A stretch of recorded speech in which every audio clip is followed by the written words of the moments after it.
Hoy empezamos una nueva serie y es esa. El débil dice, ¿qué dice? Fuerte soy. ¿Cuántos débiles hay aquí conmigo? Qué bueno que han levantado la mano.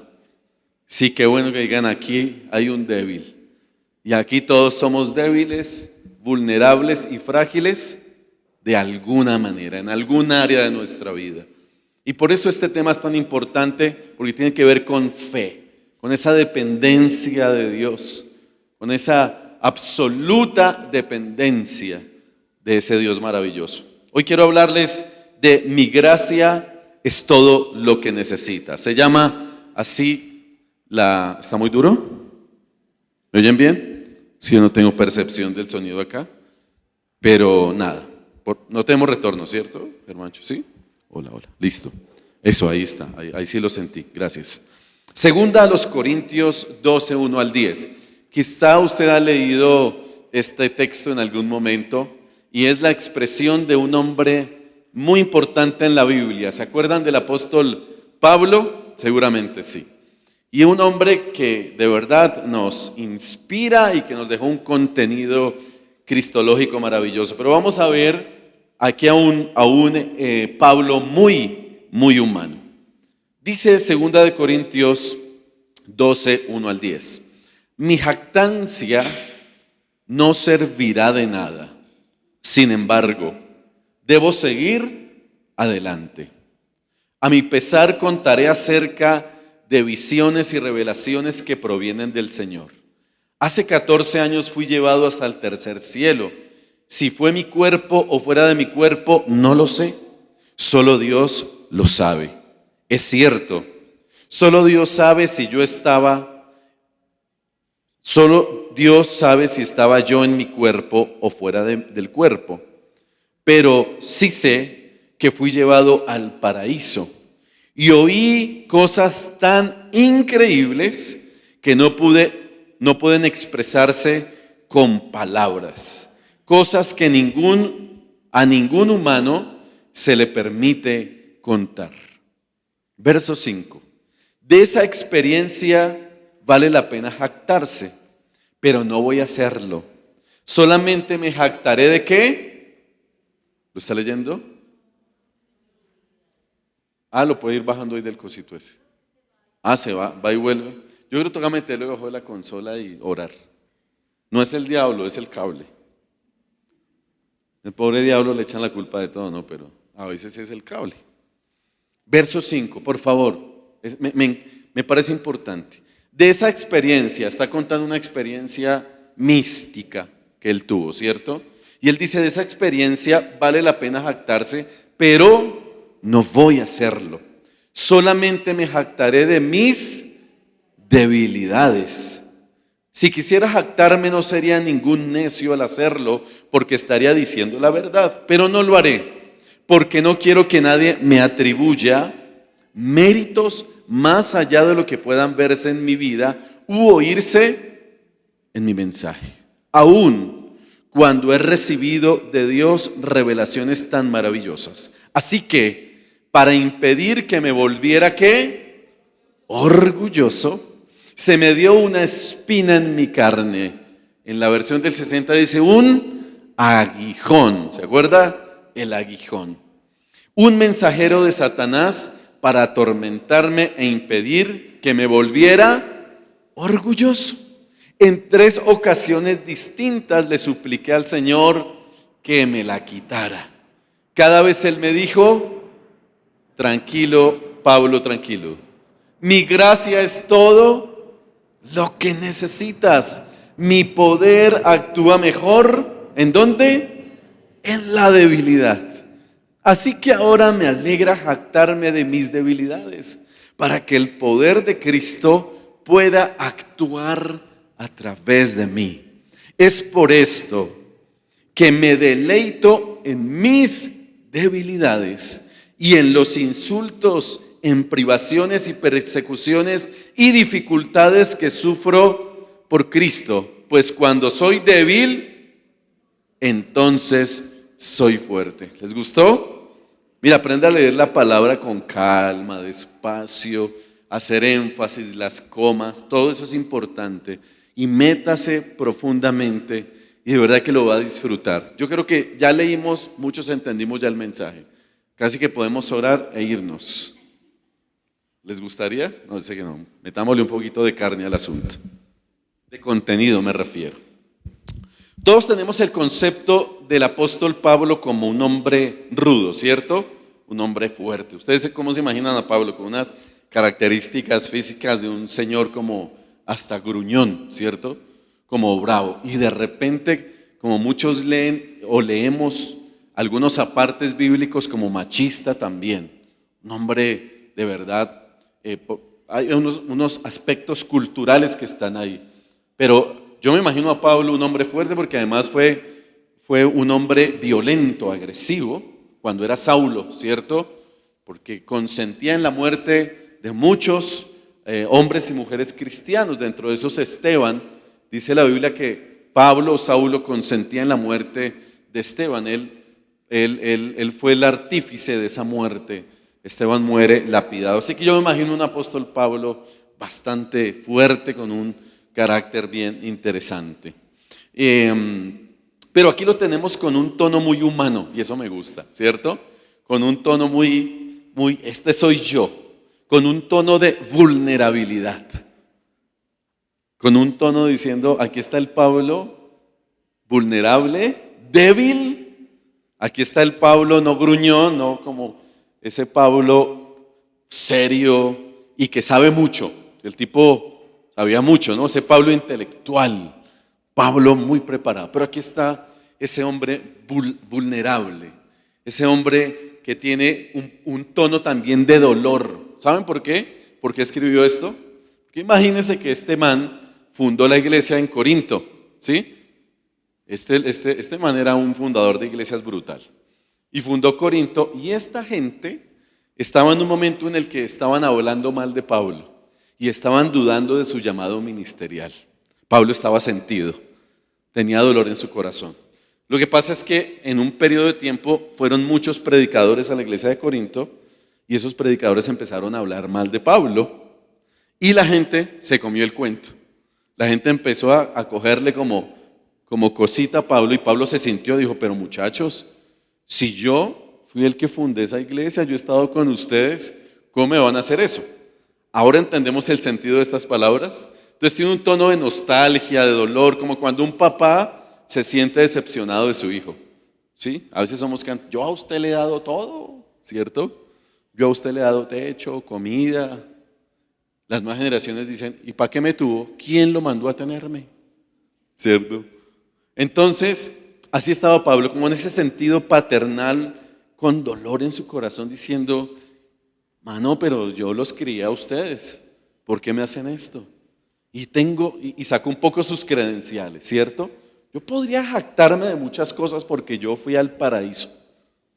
Y no les puedo ni contar lo que me pasó allá porque no lo van a entender, no hay manera de transmitirle mis experiencias místicas y poderosas con Dios. Entonces esta es una carta como de defensa, de reivindicación de su ministerio, donde les dice, muchachos, tengo dolor en mi corazón, pero aquí estoy frágil y vulnerable tal cual soy. Entonces, ese capítulo 12 está muy claro que Pablo está contando sus experiencias espirituales como manera de defensa para con las personas que quizás estaban hablando de él. Pero él dice, esas experiencias no pueden convertirse en experiencias que yo use para enorgullecerme o para creerme más que los demás. No voy a usarlas para eso.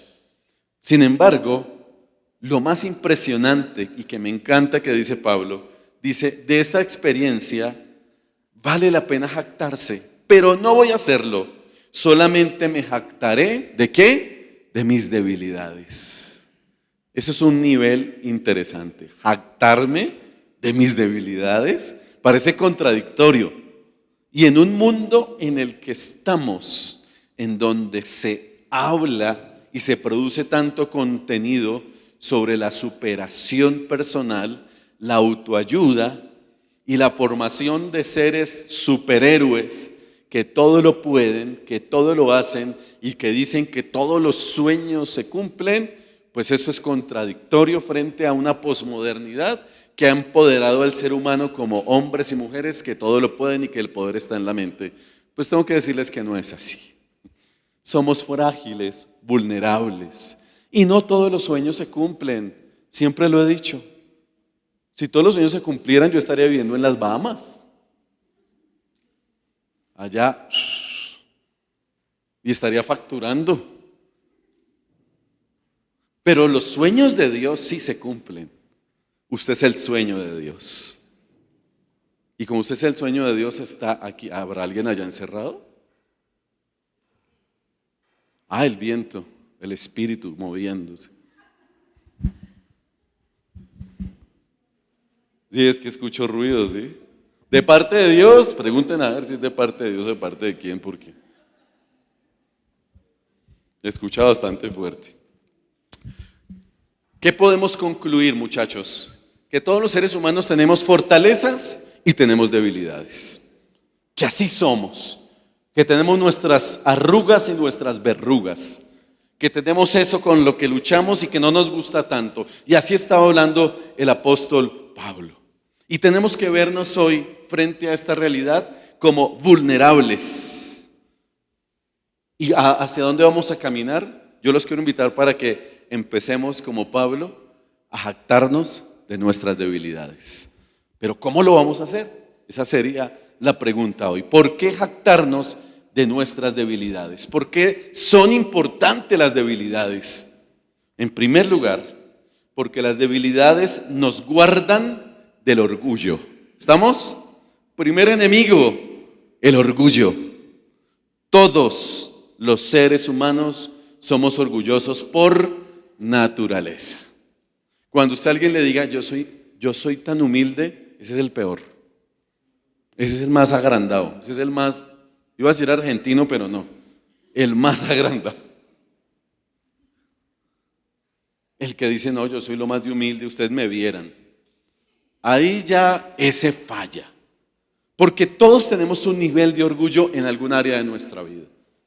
Y luchamos con el orgullo todos, porque es parte de nuestra naturaleza. De hecho, en el Edén, el hombre se rebela contra Dios por orgullo, por autosuficiencia. Ahí está la raíz de ese pecado. Entonces, tenemos ese chip natural de autosuficiencia, de egocentrismo. Y por eso es una de las áreas en nuestra vida que más debemos trabajar. Porque el orgullo precisamente es contrario a la humildad. El orgullo es creernos más de lo que verdaderamente somos. Es una estimación excesiva de nuestro valor. La Biblia dice, ninguno tenga más alto concepto de sí que el que deba tener, sino que piense de sí con ¿qué? Cordura. Es decir, que ahí está diciendo, ninguno tenga más alto ni más bajo concepto. No pase el límite. Busque el balance. Piense de sí con cordura. Y el orgullo nos lleva precisamente a eso. También el orgullo es un mecanismo de defensa cuando nos sentimos menos que otros, ¿cierto? Cuando nos sentimos menos que otros sale el orgullo. Algo tenemos que sacar para defendernos. El orgulloso dice, yo puedo solo. Yo no necesito a nadie. Ni siquiera necesito la ayuda de Dios. El orgulloso se enfoca en sí mismo, hace énfasis en sus propios esfuerzos y no depende de Dios. De la misma manera, el orgulloso siempre está viendo las faltas de las demás personas. Siempre está señalando los pecados ajenos. Y como dice la Biblia, está viendo la paja del ojo ajeno, pero no está viendo la viga que tiene en su ojo. Por consiguiente, el orgulloso es terco y criticón. ¿Hay alguien aquí terco y criticón? O usted vaya evaluándose. Tercos, autosuficientes, criticones. Hablamos con nuestros amigos al ingresar, antes de ingresar al servicio, sobre la diferencia entre tener un espíritu crítico y la capacidad de tener esa capacidad, ¿sí?, La capacidad de tener ese espíritu crítico y el ser un criticón, que son cosas sumamente diferentes. Pero el criticón todo lo juzga, todo lo está señalando. Nada le sirve. Todo lo que hacen los demás está mal. Nadie hace las cosas como yo las hago. A veces ese espíritu a los papás se nos sale, ¿cierto? Usted no barre como yo barro. Quite de ahí. Usted no lava la loza, pero ya le enseñó. Usted no lava la loza como... Los papás sufrimos mucho de eso. Es que en mi época, y sacamos nuestras credenciales, ¿no? Es que en mi tiempo, allá que están los muchachos, es que en mi tiempo, es que mi generación, ¿sí? Nosotros somos así. Ustedes no son como nosotros. Y sacamos ese tipo de cosas. Y efectivamente somos diferentes. Solamente, siempre voy a repetir, que todas las generaciones son una bendición. Y todas tenemos fortalezas y debilidades. Tenemos que trabajar por complementarnos juntos, porque entonces no vamos a convivir nunca.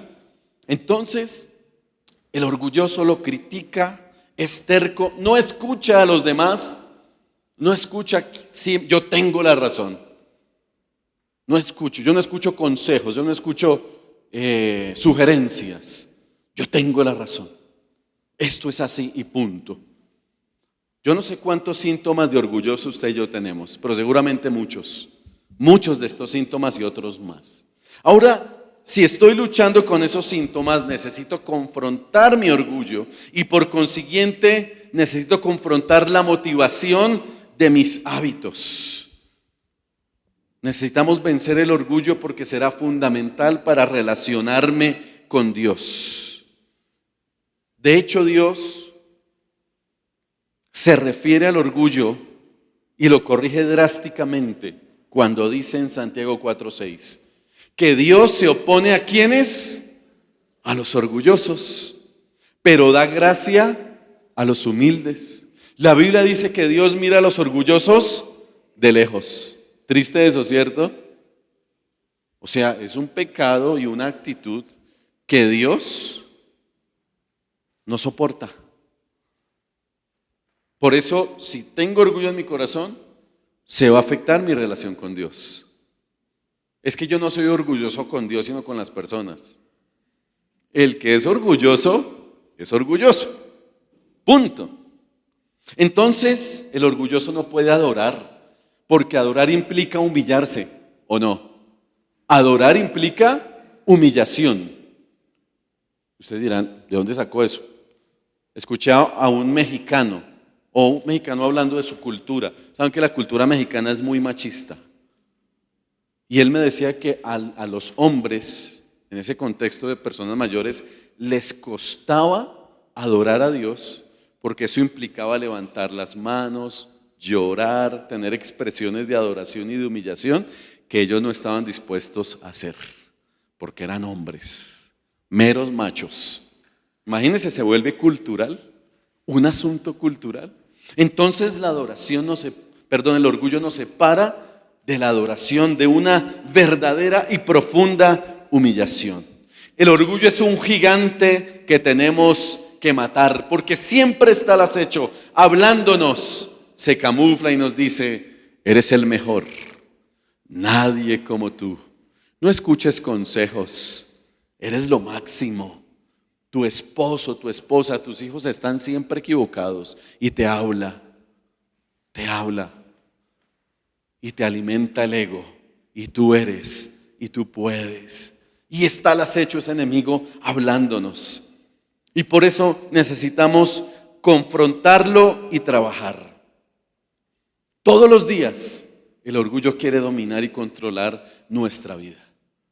Por eso el Señor dice en Mateo 16:24, si alguno de ustedes quiere ser mi seguidor, tiene que abandonar su manera egoísta de vivir, tomar su cruz y seguirme. Ahí está el centro del Evangelio. ¿Quién se quiere negar a sí mismo? ¿Quién se quiere incomodar por otros?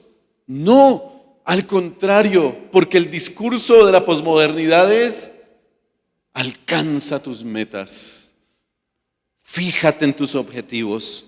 Pasa por encima de todo y de todos. Lo importante es que tus sueños se cumplan. Pero no está el discurso de la solidaridad, de la empatía, del preocuparnos por el otro, que eso sí es el evangelio, que nos dice: ¿quieres ser mi discípulo? Niégate a ti mismo. Muere a tu manera egoísta de vivir, a tu egocentrismo y a tu orgullo. Las debilidades nos ayudan precisamente a derrotar ese gigante. Jactarme de mis debilidades es entender que no se trata en la vida de ser el mejor que los demás. Papás, cuidado con los discursos a nuestros hijos, porque en buena fe queremos verlos exitosos. Y entonces les decimos: tú tienes que ser el mejor. Pero no solo el mejor, mejor que quién, que los demás. Y le metes una carga a la persona que no puede llevar. Y muchos de esos chicos que han sido levantados así viven su vida tratando de agradar y de cumplir el nivel que sus padres le impusieron. Y son personas que se levantan frustradas, amargadas, acomplejadas y que nunca pueden ser ellos mismos. Por ahí dicen que lo mejor que podemos hacer es desarrollar todos los días la posibilidad de ser nuestra mejor versión, mi mejor versión, la mejor versión de Dios en mí, de Cristo en mi vida. Y no tanto tienes que ser el mejor que los demás.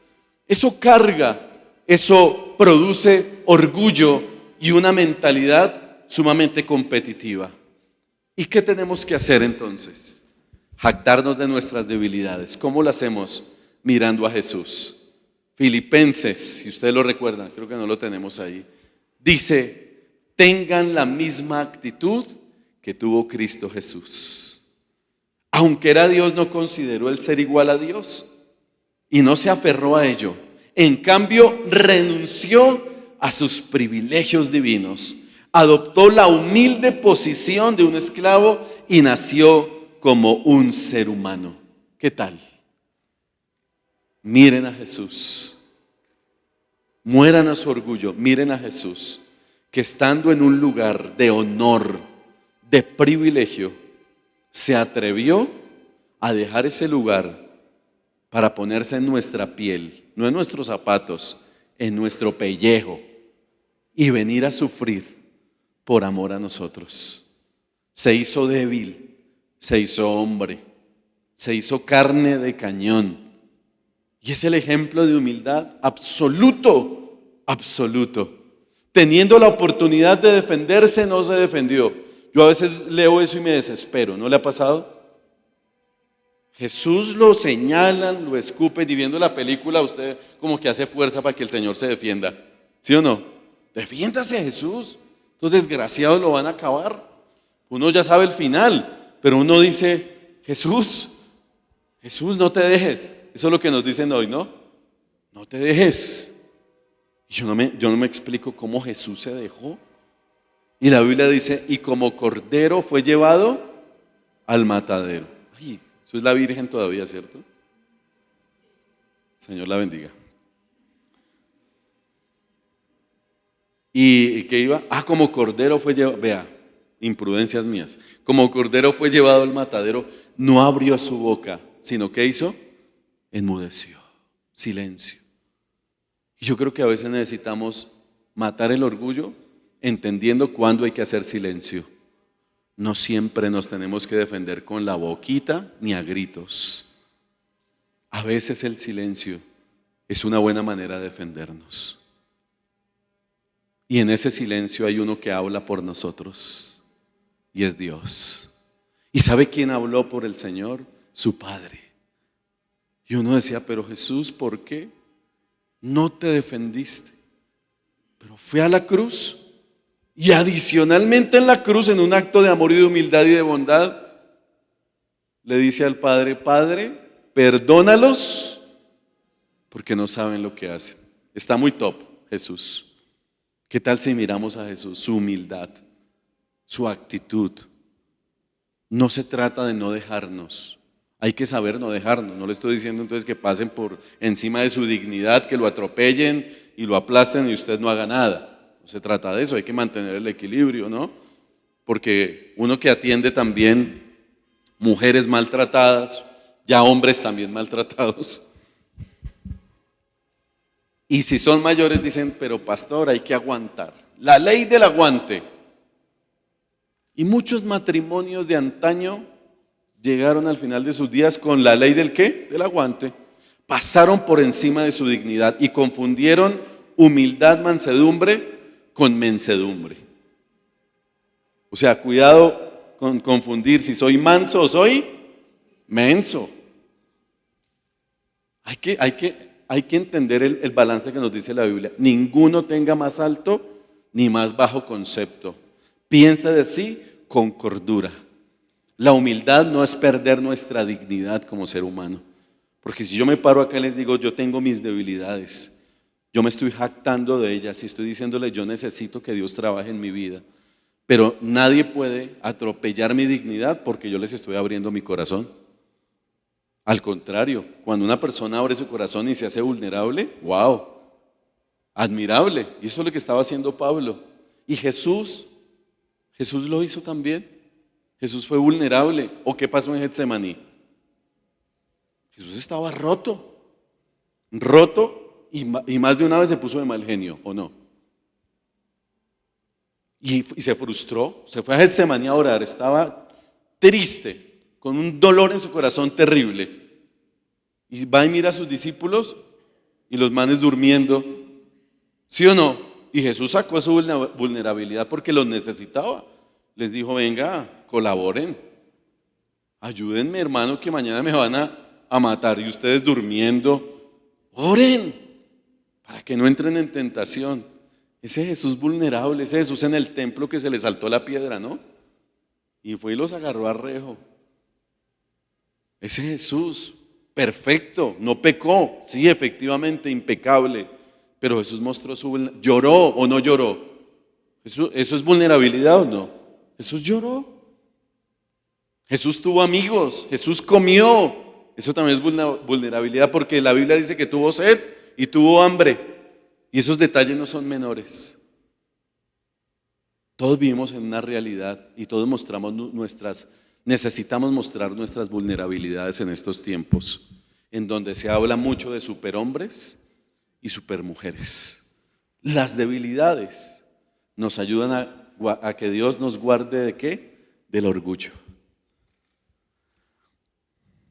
Y nos enseñan, nos ayudan a darnos cuenta cuán débiles somos. Segundo, me colgué del tiempo. Porque nos llevan a aceptar la gracia de Dios. Mire lo que escribió C.S. Lewis, no sé si lo han leído. C.S. Lewis es brutal, léanlo por favor. Dice, si el mayor pecador que conoce no es usted, usted necesita conocerse más. Chévere, ¿cierto? ¿Cuál es el mayor pecador que usted conoce? Yo. Pero los esposos dicen, ella. Y los hijos dicen, mis papás, ¿cierto? No, si el mayor pecador no soy yo, entonces ¿quién? Entonces Dios nos permite experimentar esos puntos bajos de la vida para enseñarnos lecciones que no podríamos aprender de otra manera. Por eso, iglesia, la gracia de Dios es su decisión de bendecirnos, en vez de condenarnos, tal como lo merecemos por nuestro pecado. ¿Qué merecíamos usted y yo? La muerte, la condenación. A veces no lo hemos entendido. No merecíamos estar aquí hoy. Ninguno hemos hecho mérito para esto. Es pura gracia, pura bondad y misericordia de Dios. Y la gracia es eso. Es que el Señor toma la decisión de bendecirnos, favorecernos, en vez de condenarnos, en vez de acabar con nosotros. Todos llegamos rotos a los pies de Jesús. Y muchos seguimos rotos y en un proceso de ir curando las heridas. Posiblemente hoy tú estás roto. ¿Hoy hay alguna grieta en tu corazón hoy? Posiblemente te la hicieron ayer o esta mañana, se agarraron en la casa antes de venir a la iglesia. Levántese, usted siempre es lo mismo. ¿Cuántas peleas hay en la casa los domingos en la mañana? ¿Sí? Y algunos dicen, no, nosotros somos una lumbrera. No, nosotros nos pasa. A nosotros tres, 1, 2 y 3, 3 y 2 perros, y nos pasa.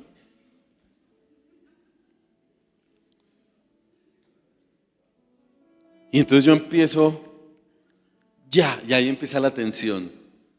Pues dijimos que nos íbamos a 1 hora.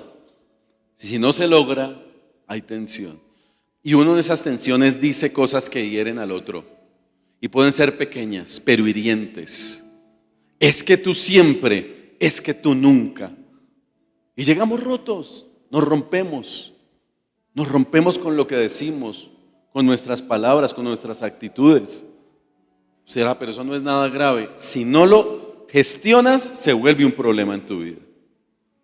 Si no lo procesas. Todos estamos rotos, pero la gracia de Dios nos ha abrazado. Todos llegamos rotos y frágiles. Todos llegamos vulnerables ante el Señor. Por eso Pablo le dice, Señor, yo tengo un aguijón. ¿Se acuerdan que lo leímos? Tengo un aguijón. Los teólogos se han roto la cabeza tratando de pensar que era el aguijón. Algunos dicen que era una enfermedad. Otros, que era un tema emocional. Algunos, no falta el que dice que era la esposa, pero no. Eso es falso. Otros decían que era una joroba. Yo no sé, se especula, pero otros dicen que era un asunto emocional y espiritual. Como quiera, Pablo dijo, le he pedido al Señor 3 veces que me quite este aguijón, esta espina. Y las 3 veces el Señor me dice, no. ¿Qué le respondió el Señor? Bástate mi gracia. Papá, esa debilidad te la dejo, porque si no te la dejo, te me enorgulleces. Wow. Muchachos, hay debilidades con las que vamos a bregar toda la vida, porque las necesitamos para mantenernos ahí. Señor, ¿y por qué no me das ese carro? No. Tú no estás preparado para muchas cosas. A veces no tenemos cosas porque no estamos preparados. Y Dios nos va a mantener ahí, papito, bajo perfil. Porque si le doy, Él no quiere malcriados. Es que yo escucho la teología de la prosperidad. Que el Señor nos tiene que dar todo lo que a nosotros nos dé la gana. No. ¿O es que usted le da a sus hijos todo lo que les da la gana? Yo sé que no, porque entonces tendríamos malcriados. ¿Y usted cree que Dios quiere malcriados? No, de ninguna manera. Por eso nos mantiene ahí, aterrizadito. Y cuando medio vamos cogiendo como alitas y el Señor nos agarra, venga, ¿para dónde va, papá? Y ahí tenemos todos nuestros aguijones. Y esos aguijones los necesitamos para entender que nos basta la gracia de Dios. ¿Por qué no vivo en las Bahamas? Porque sería un orgulloso y pedante y soberbio. Y por eso me mandó a vivir al Galán. Localidad Puente Aranda, mijo. ¿Le sirve o no? ¿Sí se da cuenta? Aguijones. Señor, yo quiero cambiar el carro a su tiempo. Esos detalles, no, esos no son detalles mínimos. Dios nos mantiene aterrizaditos. Y le dice a Pablo, tú sabes mucho, papá. Eres un fariseo de fariseos. Que la cristología que tenemos en la Biblia, un duro, pero, y te he llevado al paraíso, pero ese aguijón no te lo quito. Porque si te lo quito, te hago un daño.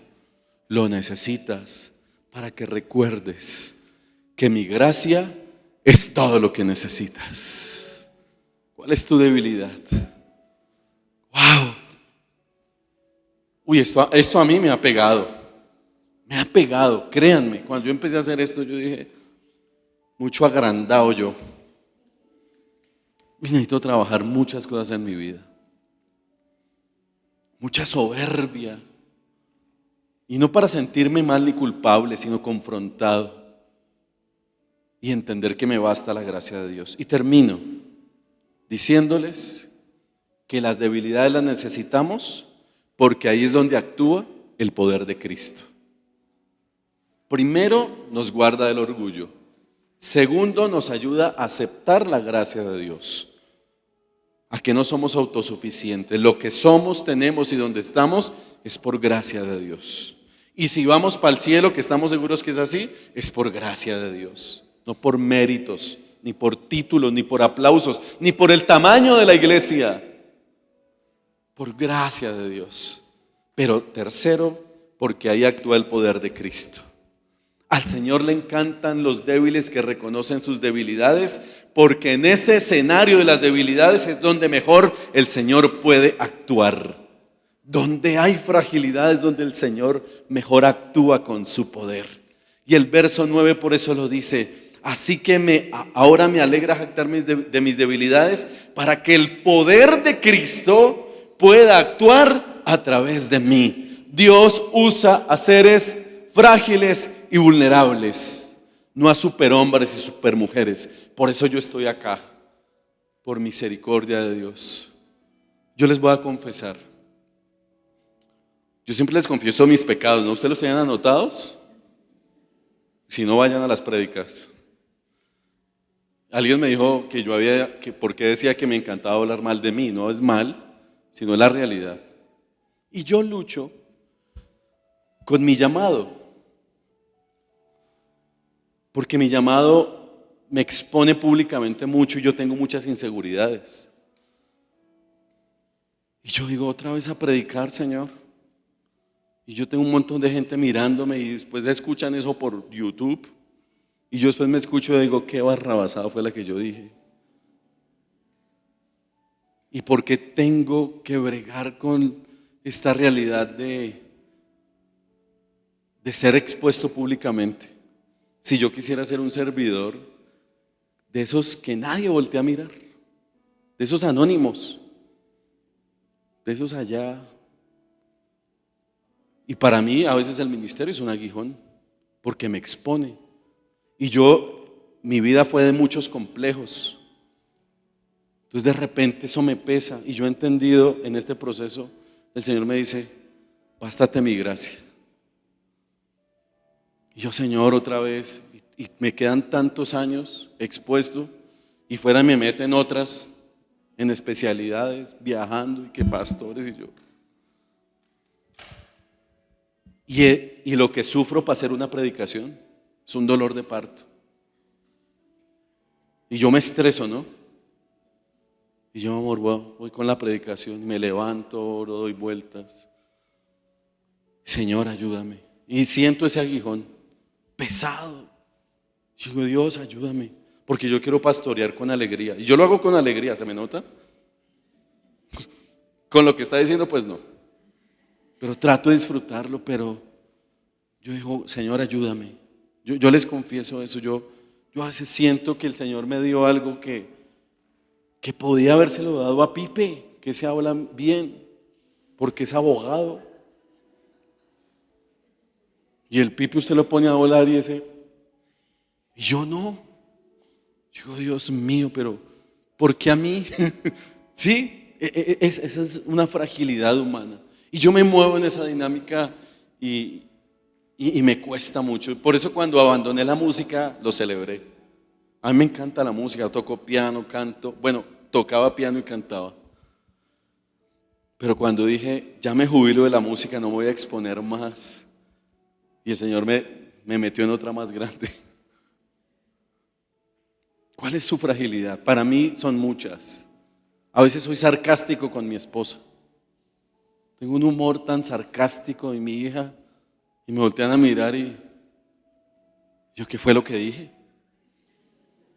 Ese soy yo. Y a veces predicando digo, y después yo escucho, un día le dije ladronas a las dos pastoras. Y yo me siento como Jesús en medio de los dos ladrones. Yo dije, Dios mío, eso no es sabio. Si me hago entender, entonces digo, tras de que soy corto de palabra, el Señor, y digo cosas demasiado carnales.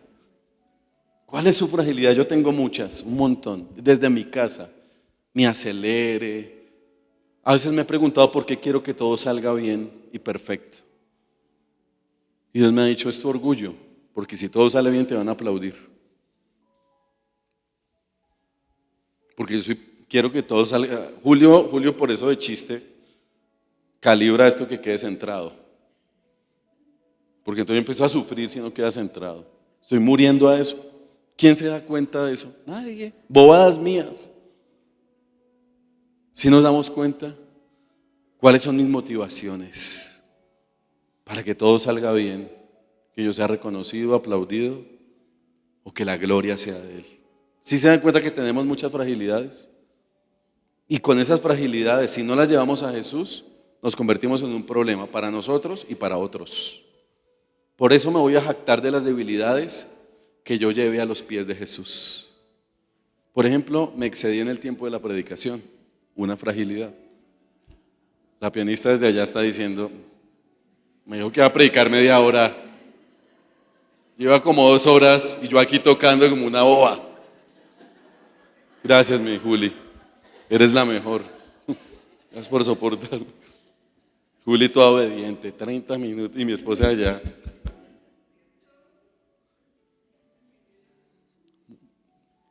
Póngase en pie. Parémonos más bien, ya no hablo más.